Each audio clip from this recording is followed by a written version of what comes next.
She thought it was just a routine traffic stop until she saw the tattoo that made her blood run cold. The red and blue lights flashed against the damp pavement as Officer Rebecca Hayes eased her patrol car to a stop behind the black SUV. The vehicle had been going 7 miles over the limit. Nothing worth a second thought on most nights, but something about the way it veered slightly before braking caught her attention. She sighed, rolling her shoulders to shake off the tension creeping in. It had been a long shift, the kind that made her question why she hadn't just taken the desk job her supervisor kept pushing on her. But no, Rebecca wasn't built for paperwork. She liked the road, the unpredictability, the feeling that at any moment, the smallest thing could turn into something bigger. Still, this was routine. It had to be. Hand resting on her holster, she pushed her door open and stepped out, boots crunching against the gravelly shoulder of the road. The air carried the familiar scent of exhaust and damp asphalt, a leftover from the light rain that had passed through earlier. The driver hadn't moved. His hands were locked on the steering wheel, fingers gripping tight enough to make his knuckles stand out against his dark skin. She took her time approaching. Something was off. Most drivers fumbled for their license, peeked into their mirrors, or did something other than sit completely still, like they were bracing for impact. She stopped just short of the driver's side window. He hadn't even rolled it down. Rebecca rapped her knuckles against the glass, her voice steady. "Evening, sir. License and registration, please." A slow, almost deliberate movement. He reached toward the glove compartment with one hand, keeping the other in plain sight. Good. He knew the drill. The window slid down just enough for her to get a look at him. Early 40s, sharp features, eyes dark and unreadable. No smell of alcohol, no slurred speech. Just controlled, precise movements. Still, something about him didn't sit right. "Mind telling me where you're headed tonight?" she asked, keeping her tone casual. The man didn't answer right away. His fingers tapped once against the steering wheel before he slid the registration toward her. "Just passing through." His voice was calm. Too calm. Rebecca took the documents, her eyes flicking over them. Brandon Ellis. The name didn't ring any bells, but she'd check the system in a minute. Then she saw it. The sleeve of his jacket had slipped back just enough to reveal a tattoo on his forearm. A simple, circular design, inked in faded black. At first it didn't fully register, but then her stomach clenched. She knew that symbol. She'd seen it before. Once, and that was all it took for the air to feel like it had been sucked out of her lungs. A memory, buried deep, ripped its way to the surface. A night at the academy. A story whispered among the officers, passed down like some urban legend, except it wasn't. A group of officers had vanished. No bodies, no explanations, just gone. And the only thing they left behind, a mark. That mark. Rebecca's grip on the registration tightened. She needed to stay calm, but the man had noticed her hesitation. She could feel his eyes on her, watching, waiting. His voice was level when he finally spoke. "Something wrong, officer?" Her throat felt dry. She could hear the static of the radio behind her, the distant hum of passing cars. But all of it faded beneath the weight of one overwhelming thought. This was no coincidence. Something was very, very wrong, but she wasn't ready for what would happen next. Rebecca's pulse hammered against her ribs, but she kept her face neutral. Years on the force had taught her one thing: never let them see you hesitate. She forced herself to glance at the tattoo just once more, confirming what her gut already knew. It was the same symbol she had seen years ago in a case that never made the news. The kind that got buried so deep even the department stopped asking questions. Her mind flashed back to 2009, the night she first heard about it. She was still a rookie then, barely a year into her training. A few veteran officers had been talking in the break room, their voices hushed. A squad from a neighboring precinct had gone on a call, some anonymous tip about a suspect hiding out in an abandoned house. The officers went in. The radio cut out. None of them came back. When reinforcements arrived, the house was empty, except for that symbol, burned into the floorboards. No bodies, no blood, no signs of struggle. Just that mark. Rebecca had asked about it once, and the sergeant shut her down so fast it was like she had spoken something forbidden. Some things don't have explanations, Hayes. Let it go, and so she did. Until now. Now, That symbol wasn't just a ghost story whispered between cops who drank too much. It was sitting in front of her. Her grip on the registration was too tight. She forced herself to relax, breathing through her nose. Stay in control. She tapped the roof of the SUV, feigning nonchalance. Wait here. She turned and walked back to her cruiser, forcing herself not to rush. Every step felt heavier than the last. Something in her gut told her she needed to act carefully, because this man was watching her just as closely as she was watching him. Sliding into the driver's seat, she locked the door and reached for the onboard computer. Brandon Ellis. The name was too clean. No priors, no parking tickets, not even a warning on record. That wasn't normal. Everyone had something. Even the most law-abiding citizens had a paper trail. A library card, a voter registration, a job history. But Brandon Ellis, he was a ghost. She tapped the dashboard thinking, if he was connected to what happened back then, she needed backup. She reached for her radio. Dispatch, this is Officer Hayes. Run an extended background check on her. A sudden movement from the SUV. Rebecca's hand hovered over her gun as she flicked her eyes up. The driver hadn't moved, but his passenger door was unlocked. She hadn't heard the sound. She would have sworn she locked eyes with him the entire time, but it was open. And suddenly, she wasn't just dealing with a routine stop anymore. The SUV's brake lights flickered as the engine rumbled to life. Rebecca's stomach turned cold. He was about to run, but she couldn't let him. Rebecca didn't think. She acted. Her hand shot to her radio. Dispatch, I have a possible runner on. The SUV's tires screeched against the asphalt. Her training took over. Rebecca slammed the gear shift into drive and hit the gas. Her cruiser lurched forward, kicking up loose gravel as she gunned it after him. The SUV swerved onto the highway, headlights bouncing across the dark stretch of road ahead. He was running. That told her everything she needed to know. Innocent people don't run. Not like this. Not with that kind of instinctual precision, like he'd done this before. She gritted her teeth and gripped the wheel. Dispatch. Suspect is fleeing southbound on Route 43. Black SUV, no plates on the rear, requesting immediate backup. Her siren wailed into the night, cutting through the thick tension that had settled in her chest. She could feel it now. The weight of something bigger pressing down on her. Brandon Ellis wasn't just a guy with an expired registration. He wasn't even supposed to exist.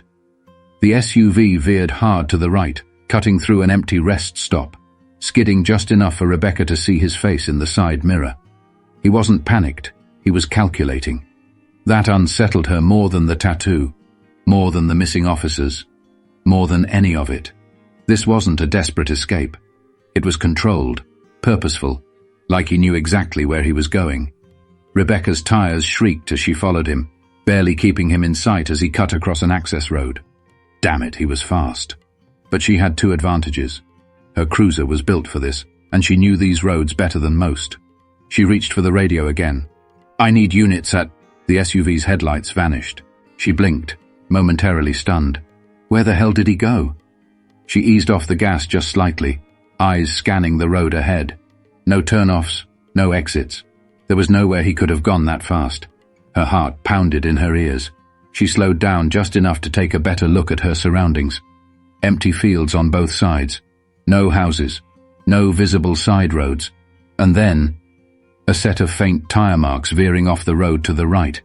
Rebecca narrowed her eyes. He'd gone off-road. That wasn't the move of a scared suspect. That was the move of a man who knew exactly where he was going. And that terrified her. But she wasn't turning back now. Rebecca gripped the wheel, forcing herself to breathe evenly. Think. The SUV had vanished off the main road, its trail marked only by faint tire impressions in the dirt. There was no sign of movement, no flicker of brake lights in the distance, just darkness stretching ahead. Every instinct screamed at her to wait for backup, but backup wouldn't get here fast enough. And if she let him slip away now, she might never find out who he really was, or what he was hiding. She guided the cruiser onto the dirt path, headlights cutting across the uneven terrain. The earth was still damp from the rain, the ground soft enough to hold the marks of the SUV's tires. He had to be close. But as she drove deeper, a familiar uneasiness settled in her chest. This place. She had been here before. Her grip on the steering wheel tightened, as her mind flashed back to the past, 12 years ago, a case she was never supposed to be assigned to. She was still new to the force, still naive enough to believe that every case had a clean resolution, that justice always won. It started with a missing officer, a patrolman who radioed in for a routine welfare check at an old farmstead just outside city limits. Then he went silent. When the department sent reinforcements, they found nothing. No car, no body, no signs of struggle. Except for that damn symbol burned into the barn's rotting wooden door. And now, years later, miles away, she was staring at it again. Her headlights illuminated the same mark. It was carved into the side of an abandoned storage shed just ahead, the faded wood barely holding its shape against time. The SUV was parked just beside it. Engine off. No movement. Her stomach twisted. This wasn't a coincidence. It was a setup. She reached for her radio, forcing steel into her voice. "Dispatch, I have located the suspect's vehicle. Requesting immediate backup at..." A voice from the darkness. Low, steady, too close. "You shouldn't have followed me, officer." She spun, hand flying to her holster. But she was too late. Rebecca barely had time to react. A shadow moved just beyond the reach of her headlights, and before she could draw her weapon, a hand gripped her wrist. Hard. Instinct took over. She twisted, yanking her arm free as she stumbled back, drawing her gun in one fluid motion. Her heart pounded, her breath shallow, but her hands stayed steady. Brandon Ellis stood just outside the reach of her cruiser's beams. His face was partially illuminated, and for the first time, she saw him clearly. Calm, expression unreadable. But it wasn't just his lack of fear that unsettled her. It was the way he watched her, like he had been expecting this. He raised his hand slowly. "I'm not armed, officer." Rebecca didn't lower her gun. "Get on the ground. Now." A flicker of something. Amusement crossed his face. "If I wanted to hurt you, I could have done it back on the road." Her pulse hammered, but she didn't let it show. "Don't engage. Control the situation. I won't say it again." She stepped forward, keeping her aim steady. "Face down, hands behind your head." Brandon exhaled through his nose, then he did exactly as she asked. Something felt wrong. He wasn't resisting, wasn't running. It was too easy. She reached for her radio. "Dispatch, I have the suspect in custody." Static. Becca stiffened. No response. She checked her radio, adjusting the dial. Nothing. Like the signal had been cut. A slow realization settled over her. She was on her own. Brandon spoke. Voice steady, almost too casual for a man in his position. "You don't remember me, do you?" Rebecca froze. Her mind raced, sifting through old cases, old faces. But nothing matched. "I've never met you before," she said, voice firm. Brandon let out a breath, a knowing breath. Like he had expected her to say that. "You should have left it alone," he murmured. But now, it's too late. A chill ran through her, not from fear, but from something deeper, recognition. There was truth in his voice. And suddenly, Rebecca knew. This wasn't about the traffic stop. This was about her. She wasn't the one hunting him. He had been waiting for her all along. But why? Rebecca's mind worked fast. He knew her. That meant this wasn't random. The stop, the chase, the way he let her catch him. It was all planned. She kept her gun trained on him, but now her voice had a new edge. "You're going to tell me what's going on," she ordered. "And you're going to do it now." Brandon didn't move. His face remained impassive, but there was something in his eyes, a flicker of memory, of recognition. "You already know," he said. Rebecca's jaw clenched. No, she didn't, but her gut told her she should. "I don't have time for games," she snapped. "You ran, you resisted, and now you're talking in riddles." Brandon shifted, just slightly. "I ran because I needed to make sure you followed." Her grip on the gun tightened. "Why?" His gaze held hers, steady. Too steady. "Because they lied to you, Officer Hayes." Her breath caught. Every muscle in her body locked in place. She didn't want to ask, didn't want to give weight to his words. But some part of her, the part that had never stopped wondering, needed to know. "Who lied to me?" she demanded. Brandon's jaw tensed. He hesitated, and that hesitation told her everything. because whoever it was, he was afraid of them. Rebecca's mind raced back to the missing officers, the ones the department stopped talking about, the ones who disappeared without a trace. Her superiors told her to forget, and she did, because it was easier than asking the questions no one wanted to answer. But now, standing in the dark, facing a man she was supposed to arrest, Rebecca felt something she hadn't in years, a nagging certainty, the feeling that something had been off all along. Brandon swallowed hard, then spoke. They didn't just disappear. Rebecca's blood ran cold. She didn't want to hear the rest, but she had no choice, because whatever he was about to say, it was going to change everything. Rebecca's breath felt tight in her chest, like something heavy had settled there. They didn't just disappear. Brandon's words echoed in her head, but she wasn't ready to accept them. Not yet. You're lying, she said, her voice sharper than she intended. You're trying to mess with me. Brandon didn't flinch. Am I? Her gun was still trained on him, but she wasn't sure why anymore. If he wanted to hurt her, he would have done it by now. She exhaled sharply. Start talking. From the beginning. Brandon slowly shifted to sit on his knees, still keeping his hands visible. It started long before you ever put on that uniform, he said. Your department has secrets, Officer Hayes. The kind they bury so deep, they hope no one ever digs them up. Rebecca kept her stance firm, but her mind was already working. What was he talking about? Brandon continued. 12 years ago, a unit of officers was sent to investigate an abandoned property.